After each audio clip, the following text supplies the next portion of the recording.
Hi, this is Alex from devstories.eu. PySpark Fundamentals, episode 14 of 21. You might find yourself locked in a debate about whether to write your data transformations in Python or SQL. Forcing a strict choice between the two leaves a massive amount of utility on the table. The real advantage lies in interchanging data frames and SQL seamlessly within the exact same pipeline. Sometimes a complex set of nested joins is much easier for your team to read and maintain in raw SQL. Other times, you need to iterate through column names dynamically, which is impossible in pure SQL but trivial in Python. PySpark allows you to blend both approaches without breaking your data flow. To start writing SQL against an existing Python data frame, you must first expose that data frame to the Spark SQL engine. You achieve this by calling the create or replace temp view method directly on your data frame. You pass a single string argument, which becomes the table name.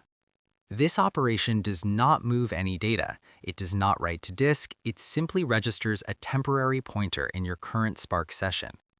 The SQL engine now knows how to resolve that table name back to your Python data frame. Now you can query it. You call spark.sql and pass in your standard select statement as a string, referencing the table name you just created. Here's the key insight. The output of that spark.sql call is not a static text result, nor is it a different type of object. It returns a standard PySpark data frame. This means you can immediately chain normal Python data frame methods directly onto the end of your SQL call.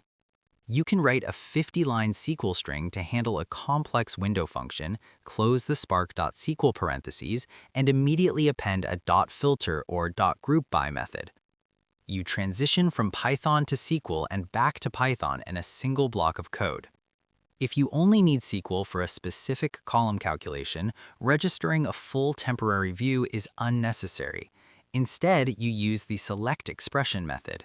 This method acts as a bridge. It works exactly like a standard data frame select method, but it accepts raw SQL string expressions instead of Python column objects. If you need to execute a case-when statement, perform mathematical functions, or cast a data type using native SQL syntax, you pass those exact SQL strings into selectExpr. Spark takes those strings, parses them, and executes them exactly as it would within a full SQL query. This allows you to stay entirely within the chainable data frame API while relying on SQL syntax for complex row-level logic. The boundary between these two paradigms is completely artificial. Whether you chain Python methods, write raw SQL queries, or use selectExpr strings, Spark compiles everything down to the exact same optimized execution plan. If you would like to help us keep making these episodes, you can search for DevStoriesEU on Patreon to support the show. That is all for this one. Thanks for listening and keep building.